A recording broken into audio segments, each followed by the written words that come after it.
चिंकी बंदर जंगल में दिन रात उछल कूद करता रहता था। जंगल में उसे बहुत कम खाना मिल पाता था, जिससे वह बहुत परेशान था। चिंकी बंदर दिन भर सोता रहता था। सुनो जी, कुछ ऐसा करो कि हमें भरपेट खाना मिल सके। मैं क्या करूं, ये भोलू हाथी सारे केले खा जाता है। अगर मैं गलती से 1-2 केले ले भी लूं तो वह पूरा पेड़ हिलाकर मुझे नीचे गिरा देता है। दो पहले बड़ी मुश्किल से मैंने अपनी जान बचाई थी। चिंकी बंदर का एक छोटा सा बच्चा भी था। दोनों को उसके खाने की चिंता भी रहती थी। सुन पिंकी, मैं सोच रहा हूँ शहर चला जाता हूँ। सुना है वहां बहुत सा खाना मिल जाता है। अगर सब ठीक रहा तो मैं वापस आकर तुम दोनों को भी ले जाऊंगा। अगले दिन चिंकी बंदर शहर पहुंच जाता है।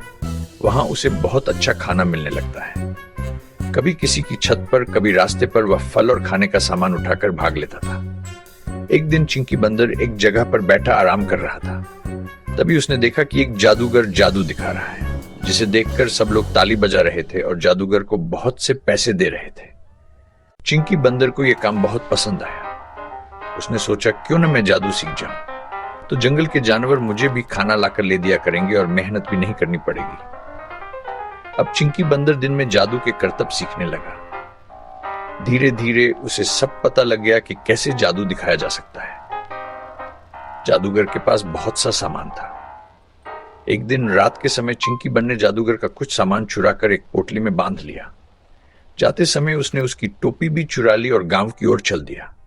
अब देख मैं क्या करता हूँ, बस तू ये टोपी और कपड़े मेरे हिसाब से सही कर दे, फिर देखना हमें कभी भी खाने की कमी नहीं होगी। पिंकी बंदरिया ने कपड़े छोटे कर दिए और टोपी भी छोटी कर दी। अगले दिन चिंकी बंदर ने सभी जानवरों को जादू दिखाने के लिए बुलाया।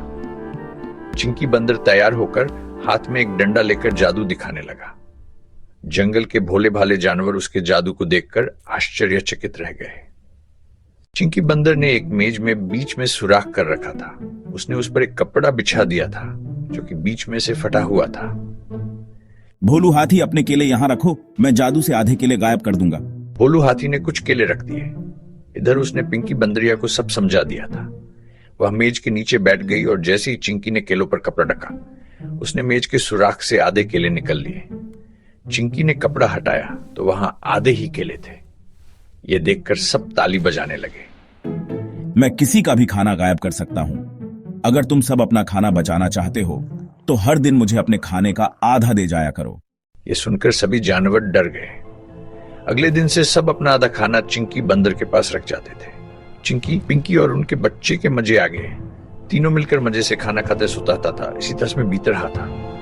लेकिन जंगल के जानवर बहुत परेशान थे।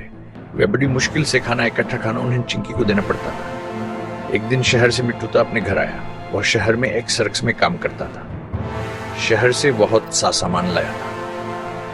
उसने अपने घर वालों को सारा सामान दिया और अपने दोस्तों से मिलने जंगल में चला गया। जंगल के जानवरों ने उसे सारी बात बता दी। यह सुनकर मिट्ठू तोते ने कहा, वह तुम सबको बेवकूफ बना रहा है। हमारे सर्कस में भी जादू होता है, लेकिन खाना गायब नहीं होता, उसे तो छिपा दिया जाता है। तुम उससे एक बार फिर से यह करतब दिखाने को कहो, मैं उसका भांडा फोड़ दूंगा। भोलू हाथी को बहुत गुस्सा आया। वह बाकी जानवरों के साथ चिंकी बंदर के पास पहुंचा और बोला, जादूगर भाई, हमें एक बार फिर से अपना जादू दिखा दो। चिंकी बंदर बोला, अभी तो मेरे सोने का समय है, कल इसी समय आ जाना। अगले दिन सभी जानवर मैदान में इकट्ठा हो गए। भोलू हाथी ने कहा, भाई उस दिन की तरह मेरे आधे केले गायब करके दिखाओ। चिंकी बंदर ने कहा, अरे इसमें कौन सी बड़ी बात है, लाओ केले दो। भोलू हाथी ने केले मेज पर रख दिए। दूर पेड़ पर बैठकर मिट्टू तोता ये सब देख रहा था। जैसे ही चिंकी बंदर ने केलों पर कपड़ा ढका और डंडे घुमाकर जादू करने लगा, मिट्टू तोता कपड़ा लेकर उड़ गया। सबने देखा कि पिंकी बंदरिया मेज के नीचे बैठकर मजे से केले खा रही थी। सभी को चिंकी की चालाकी के बारे में पता लग गया। चिंकी बंदर को भोलू हाथी ने अपनी सूंड से उठा लिया। वह डर के मारे कांपने लगा। अब तुझे सारा दिन जंगल से खाना इकट्ठा करके हमें देना होगा। बहुत दिन आराम कर लिया, अब तुम दोनों सभी जानवरों के लिए खाना इकट्ठा करो, नहीं तो मैं तुझे कुचल कर रख दूंगा। चिंकी बंदर ने माफी मांगी और अगले दिन से वह खाना इकट्ठा करने लगा। साथ में पिंकी बंदरिया भी उसकी मदद करती थी।